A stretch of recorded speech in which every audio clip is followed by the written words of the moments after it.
Hello नमस्कार. मी स्वाती. परत तुम्हा सर्वांचं माझ्या चॅनलवरती स्वागत आहे. आणि आज मी इकडे सकाळच्या नाश्त्याची तयारी करते आणि आज नाश्त्याला पावभाजी आहे. आणि जास्तीत जास्त बघायला गेलं तर माझ्या मुलीला पावभाजी खूप आवडते, म्हणून मी वरचीवरती पावभाजी बनवत असते. तसंही डेली बघायला गेलं तर आमच्याकडे नाश्त्याला सकाळची भाजी भाकरीच असते आणि अधूनमधून मी असं काही ना काही बनवत असते.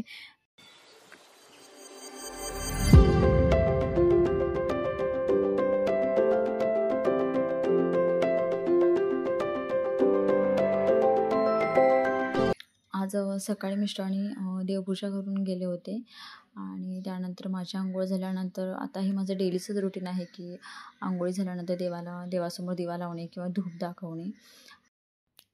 आज माझी बाकीची सगळी कामं लवकर झाली होती.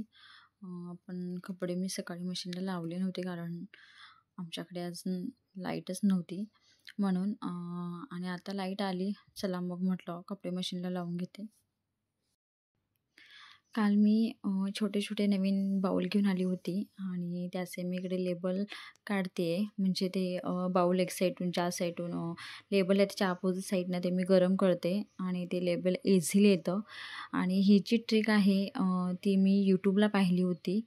जर आपण डायरेक्ट हे लेबल काढायचा प्रयत्न केला तर ते काय होतं, अर्धं लेबल येतं आणि अर्धं लेबल त्याला चिटकून राहतं. आणि मग ते आपण जेव्हा आपण भांडी घासतो किंवा क्लीन करतो त्यावेळी ते काय करतो, आपण घासायचा प्रयत्न करतो, नंतर मग ते जातं थोड्या दिवसानंतर. त्यापेक्षा ही ट्रिक मला खूपच आवडली.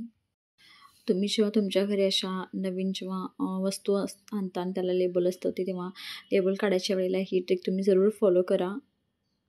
तुम्हाला पण ही ट्रिक नक्की आवडेल. आणि जर का माझा हा छोटासा व्लॉग तुम्हाला आवडला असेल तर जरूर लाईक करा, शेअर करा. आणि कोणी माझ्या चॅनलवरती नवीन असेल तर प्लीज सबस्क्राईब करायला विसरू नका.